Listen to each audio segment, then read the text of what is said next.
Bismillahirrahmanirrahim. Assalamualaikum warahmatullahi wabarakatuh. Perkenalkan, nama saya Najaria Ajli dengan NIM 859656685, semester 6, Fakultas Keguruan Ilmu Pendidikan Prodi PGSD, UPBJJ Bandung. Di sini saya akan memenuhi tugas dengan mata kuliah Praktikum IPA di SD, modul 1 Makhluk Hidup dengan judul Praktikum Simbiosis. Di sini saya akan mengambil contoh simbiosis parasitisme. Adapun alat dan bahan yang saya perlukan untuk melakukan praktikum simbiosis parasitisme yaitu ada alat tulis, tabel pengamatan dan alam sekitar.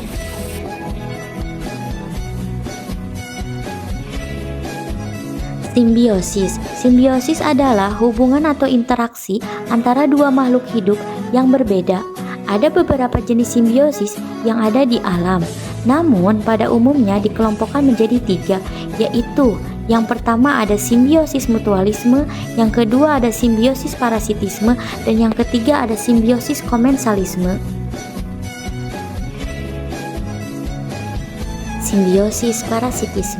Simbiosis parasitisme adalah suatu hubungan di antara dua makhluk hidup di mana satu makhluk hidup mendapatkan keuntungan dan satu makhluk hidup lainnya mendapatkan kerugian.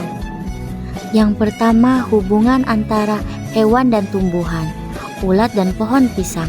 Ulat sebagai parasit dan pohon pisang sebagai inang. Ulat diuntungkan karena mendapatkan makanan dan tempat tinggal dari daun pohon pisang. Sementara pohon pisang dirugikan karena daunnya rusak, terganggu proses fotosintesisnya, dan pertumbuhannya terhambat. Yang kedua adalah hubungan antara hewan dan manusia, yaitu antara kutu rambut dan manusia.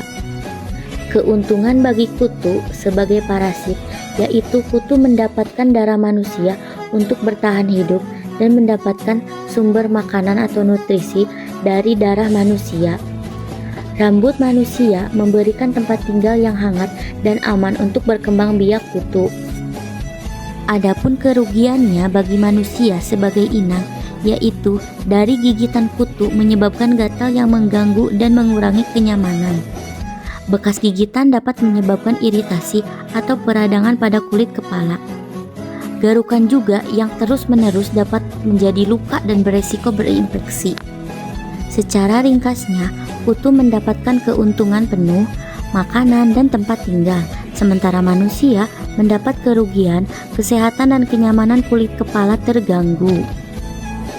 Yang ketiga adalah hubungan antara tumbuhan dan tumbuhan, yaitu antara tumbuhan benalu dan tumbuhan pohon sukun. Benalu bertindak sebagai parasit yang mengambil nutrisi, sementara pohon sukun bertindak sebagai inang yang dirugikan. Benalu menempel pada dahan sukun dan menggunakan akar khusus Haustorium untuk menembus kulit kayu hingga ke jaringan pembuluh silem inang. Adapun jenis kerugian pada pohon sukun sebagai inang, yaitu yang pertama, pertumbuhan pohon terhambat sehingga produksi buah sukun berkurang. Yang kedua, bagian dahan yang tertempel benalu seringkali mengering dan mati. Yang ketiga, pohon menjadi kurus, pertumbuhannya lambat, dan jika serangan benalu sangat banyak dapat menyebabkan kematian pohon sukun. Yang keempat, Haustorium benalu merusak jaringan vaskular pada pohon.